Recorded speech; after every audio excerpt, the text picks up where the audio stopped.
Le 22 avril 1932 paraissait dans l'Action française la critique de François Vineuil du film allemand Jeune fille en uniforme, Mädchen in Uniform, texte intégral.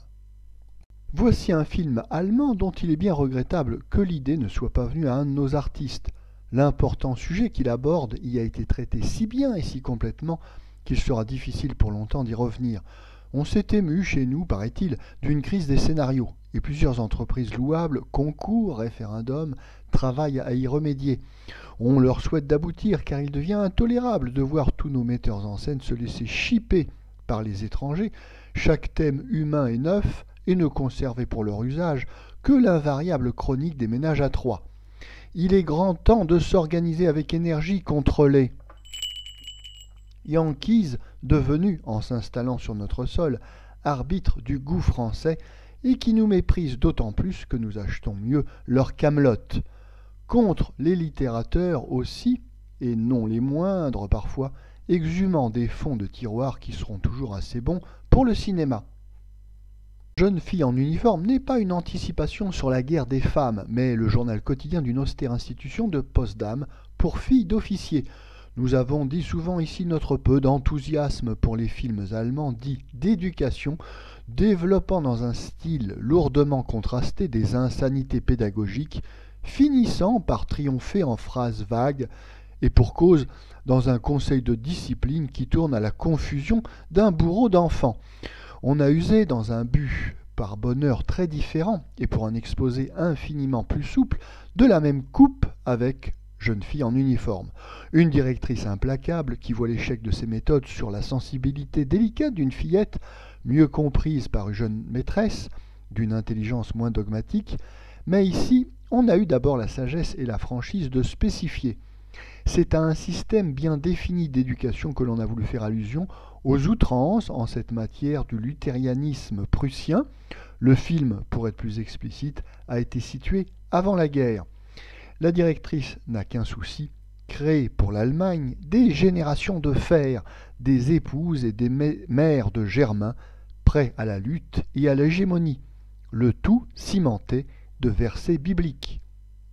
On espère pour le confort et la tranquillité des petites Allemandes d'aujourd'hui que les règlements des anciens collèges impériaux se sont relâchés, mais il faudrait bien se garder d'attribuer au film une portée historique. La mystique de la force n'a-t-elle pas fait des progrès outre-Rhin, surtout dans les rangs des tout jeunes gens? Monsieur Karl Fröhlich, directeur artistique des Jeunes filles en uniforme, ne nous a donné jusqu'à présent aucune occasion de douter de sa sincérité. Nous répondrons à notre tour que l'on ne sait ce qui est le plus à craindre, du Germain volontairement embrigadé ou du Germain soupirant après l'émancipation. Cela dit, surtout pour devancer certains commentateurs et pour qu'aucun doute ne subsiste aussi sur nos sentiments, car le film, remarquable, des Jeunes filles en uniforme, échappe à tout jugement politique, comme d'ailleurs tous les bons films. Tant que le cinéma, en effet, ne pourra et n'osera, en politique, s'attaquer à des institutions, des individus nommément désignés, force lui sera de s'en tenir aux généralisations ondoyantes, aux plaidoyers redondants et grossièrement sentimentaux qu'aucun réalisateur de talent et de sens assis ne voudrait aborder. Nous disions plus haut que M. Karl Fröhlich et son habile metteur en scène, la fine et intelligente Léontine Sagan, ont pris, au risque de choquer des susceptibilités d'ailleurs très atténuées, puisqu'il s'agit ici de l'Ancien Régime, le soin de caractériser leur pédagogue, soin nécessaire car les souvenirs d'une pensionnaire seront différents selon qu'elle a connu la Légion d'honneur ou le Sacré-Cœur. Mais ils n'élargissent pas outre mesure les responsabilités de la directrice. Ils ne dressent aucun symbole. À travers les circonstances de temps, de lieu et de race, leur histoire rejoint celle de tous les enfants isolés trop tôt dans une société en réduction, dont les lois sont souvent aggravées par l'arbitraire de maîtres non pas criminels, mais peu compréhensifs. Ne craignez donc pas de rencontrer dans Jeune fille en uniforme les thèses insoutenables et mal plaidées du pion de Voici le printemps. Le film est fait plutôt, dans sa première partie tout au moins, de cet humour un peu attendri, qui estompe, chez presque tous les hommes, l'amertume des souvenirs d'enfance. La vie du pensionnat est reconstituée avec une fidélité extraordinaire. Manuela de Meinhardis, orpheline de 14 ans, est amenée au parloir par une tante qui songe surtout à se débarrasser d'elle. Manuela pleure d'abord à l'énoncé de ses défauts devant une des institutrices, puis nous sommes aussi rapidement qu'elle mis au courant des petites intrigues du genre d'existence, de la psychologie de la maison. Les élèves paraissent très unis. Aucune brimade pour la nouvelle. Elles sont cependant fort différentes. Nous reconnaissons la studieuse que l'on méprise légèrement pour ses scrupules devant la règle, la coquette, la boudeuse, la mélancolique, l'espiègle qui fait passer les lettres en fraude, qui collectionne les photos d'acteurs de cinéma. N'est-ce pas là un petit anachronisme, incarné avec une jeunesse d'attitude et un brio étonnant par Hélène Schwanecke. Nous savons que les besicles d'une surveillante chafouine, la frugalité et la tristesse des menus comptent parmi les plus gros soucis de ces jeunes têtes, de ces appétits éveillés. Le film peut passer pour un des modèles accomplis du cinéma concret que nous réclamons si souvent en France, c'est-à-dire capable de faire le choix réclamé par le sujet qu'il traite parmi les images infinies de la vie, dont lui seul peut arrêter autant d'aspects à la fois, ou qu'il peut dérouler dans une succession qui est elle-même un des moyens essentiels de son vocabulaire.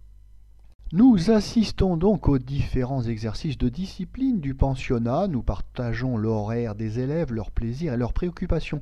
Ni fadeur ni réalisme intempestif dans ces tableaux. Les mœurs sont un peu garçonnières, comme il arrive toujours chez des gamines rassemblées, dont les instincts de petits animaux vigoureux et turbulents ne sont pas encore bridés par les soucis féminins de la séduction, de la coquetterie. Nous n'oublions pas non plus que nous sommes dans un établissement confessionnel où la décence, la modestie des yeux et du corps forment un des articles essentiels du règlement. Les opérateurs ne pouvaient l'enfreindre sans mentir. On leur sera gré davantage de ne pas avoir sacrifié non plus à une photogénie innocente, mais aussi mensongère. M. Émile Villermoz l'a remarqué le premier dans sa chronique de Radio Magazine. Les jeunes artistes et figurants de M. Karl Fröhlich ne pouvaient paraître belles étant à l'âge ingrat, affligés au surplus de sarraux rayés, de coiffures à des seins disgracieux. La proscription rigoureuse des maquillages et des éclairages flatteurs aura contribué pour une part importante à la réussite de ce film. On a fort bien senti que la grâce encore ignorée et inculte de ces enfants ne pouvait être que touchante. L'ouvrage ne serait pas complet s'il ne s'y nouait un de ces petits romans de l'internat qui ont fait battre bien des cœurs candides, encore ignorants de leurs besoins, et qui s'épanchent au hasard, sans savoir le nom que l'on donne à leur langage. Toutes les élèves des grandes classes ont donc voué un culte passionné à leur institutrice, mademoiselle de Bernburg, jeune aristocrate au visage pur, grave, qui, sévère et douce, se fait obéir aussi bien qu'aimer. Cette affection prendra un tour tyrannique dans l'esprit de l'orpheline Manuela, nerveuse, sevrée de tendresse. À la faveur d'une fête avec représentation costumée, un petit chef-d'œuvre d'observation. Manuela, classée parmi les ignares, révèle son intelligence. Elle est surexcitée par les bravos, par son travesti, et en même temps par un punch pour lequel la cuisinière a eu la main trop lourde. Elle proclame follement devant les élèves que la plus grande peine de sa vie serait d'être séparée de mademoiselle de Bernburg. Cela sur le ton qui peut être de mise à 15 ans.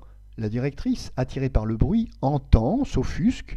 Manuela répond vertement. Les effets du punch aggravent le scandale. La coupable sera mise au séquestre, puis en quarantaine. La directrice accuse la douceur de mademoiselle Bernburg, qui déclare que les méthodes inquisitrices et soupçonneuses de la maison sont très mal adaptées à la candeur des élèves. Mademoiselle de Bernburg va quitter le pensionnat quand Manuela, au comble de la honte et du désespoir, est arrêtée par ses compagnes à l'instant où elle allait enjamber la balustrade du dernier étage. Cet épisode dramatique confond la directrice. Si ce thème peut étonner, ce n'est que par la chasteté touchante avec lequel on la traita. Autant de tact doit surprendre au pays de Krafft-Ebing, de Moll, de Freud, des manuels de psychologie et de psychopathie spéciale, les plus bouffons ou les plus révoltants. Mais dans Jeune fille en uniforme, L'on n'a pas voulu étudier une perversité si anodine, si inconsciente fût-elle. Tout au plus un sentiment diffus de tendresse qui ne sait où se poser, et que les guides des jeunes âmes assimilent trop facilement aux tendances et aux désirs des êtres faits. Rarement même, le cinéma germanique nous a montré des personnages aussi purs, aussi peu équivoques que Mademoiselle de Bernburg et ses petites élèves. Dans un sujet qui pouvait prêter à tous les écarts, on ne révèle pas un sous-entendu, pas une allusion.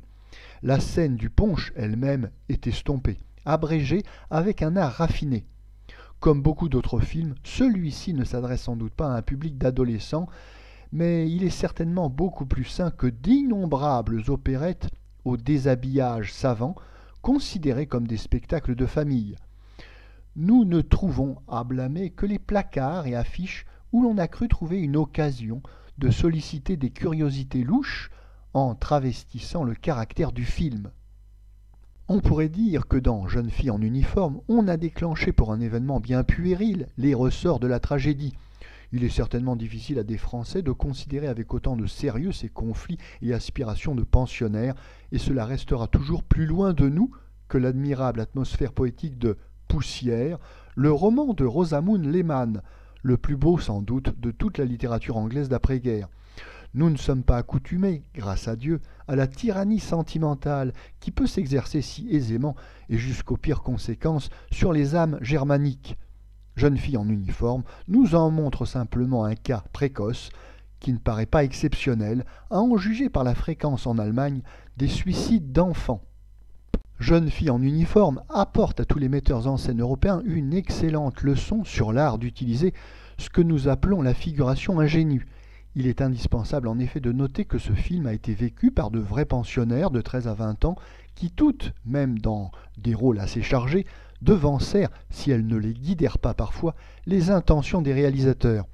Voilà un exemple parfait du véritable recrutement cinématographique. Quant aux principaux personnages, nous ne connaissons, sauf Madame Emilia Hunda, magnifique directrice, aucune des jeunes femmes qui les incarnent. S'il est vraisemblable qu'après de tels débuts, elles seront définitivement acquises par le cinéma, elles ne paraissaient point être auparavant des professionnels très endurcis. Là encore, le choix des physionomies, du degré et du genre d'éducation, d'intelligence de chaque protagoniste l'a emporté sur le renom et l'abattage de l'actrice. Sans doute, ces ferventes inconnues ne pourrait-elle donner la réplique à un Michel Simon, un Constant Rémy, un Harry Bohr, un Charles Vanel, ou en Allemagne, à Werner Krauss, Cora Dveit. Mais pour un pareil film, on ne pouvait appeler collaboration plus précieuse par sa spontanéité naïve et enthousiaste. Dorothea Wick, dans la noble et virginale figure de Mademoiselle de Bernburg, s'est peut-être un peu trop souvenue, à notre goût, dans quelques expressions, du profil froid de Brigitte Helm. Mais ce ne sont que des nuances fugaces. Hertha Thiel, Hélène Schwanecke, déjà nommée, sont inoubliables.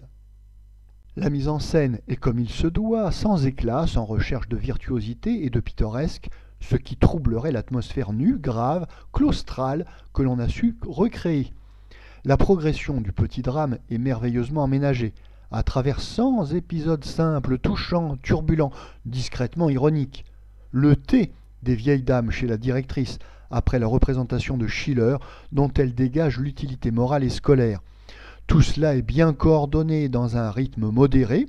Les principales scènes sont d'une construction ingénieuse, d'excellents sous-titres de Madame Colette, d'un ton vif et ramassé, éclairent très suffisamment le film pour les spectateurs qui ne saisissent pas les dialogues. Jeune fille en uniforme, entreprise hardie et originale, répondant exactement aux ressources du cinéma de 1932, est un des meilleurs films allemands édités depuis la sonorisation.